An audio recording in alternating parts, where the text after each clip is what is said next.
थोड़ा सा corporate sectors की तरफ चलते हैं। बेसिकली आप कॉरपोरेट सेक्टर के साथ वर्क करते हैं, तो मैं स्टार्टअप्स के बारे में आता हूँ।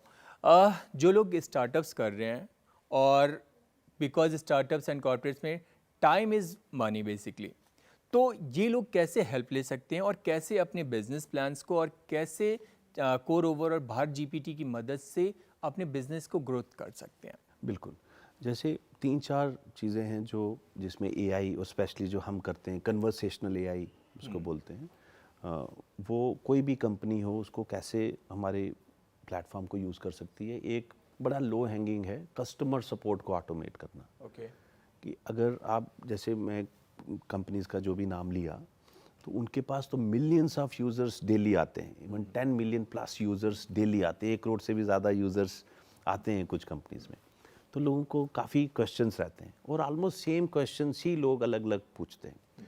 तो हम एआई का यूज़ कस्टमर सपोर्ट ऑटोमेशन में कर सकते हैं। जैसे आज मैं फ़्लाइट में आया, मैं जानना चाहता था कि टाइम पे फ़्लाइट है या नहीं, बोर्डिंग शुरू हुई है या नहीं, मैं जैसे लेट हो रहा था, तो वो कोई मुझे इन्फॉर्मेशन मिली नहीं, राइट। तो अगर वही असिस्टेंट होता तो मैं पूछ सकता था कि क्या स्टेटस है, कई बार फ़्लाइट लेट हो सकती है या कुछ हो सकती है। वो रियल टाइम इन्फॉर्मेशन नहीं, अगर आप कॉल सेंटर में भी फ़ोन करोगे तो उनको भी ग्राउंड फील्ड का पता तो नहीं ये होता। Basically real time information provide करवाते हैं। बिल्कुल रियल टाइम विद, जैसे आप आईआरसीटीसी में पीएनआर स्टेटस चेक कर सकते हो, अपना रिफंड स्टेटस चेक कर सकते हो, अवेलेबिलिटी है या नहीं वो चेक कर सकते हो। रियल टाइम इन्फॉर्मेशन आपको मिल रही है। ये सारा हो गया कस्टमर सपोर्ट ऑटोमेशन। दूसरा, आप अपना बिजनेस भी बढ़ा सकते हो। जैसे कोई भी आप ई कॉमर्स अगर आप पोर्टल यूज़ करते हैं तो आप सोचो कितना टाइम हम लगाते हैं सर्च करने में। जी। आप सोचो एक प्रोडक्ट लेने गए, आपको पता है ये प्रोडक्ट लेना है, आप 1 मिनट में खरीद के बाहर आ जाते हो। नहीं, उसके बहुत सारे ऑप्शंस होते हैं, तो आदमी थोड़ा और सर्च करता है उसमें, फिर प्रायोरिटीज़ पे जाता है।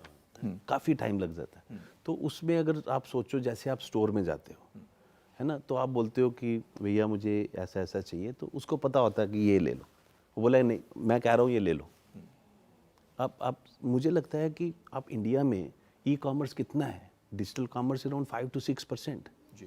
तो अराउंड 94% तो अभी भी फिजिकल ट्रेडिशनल कॉमर्स हो रहा है। क्यों, है ना। तो टाइम तो हम ज़्यादा इसमें स्पेंड कर रहे हैं।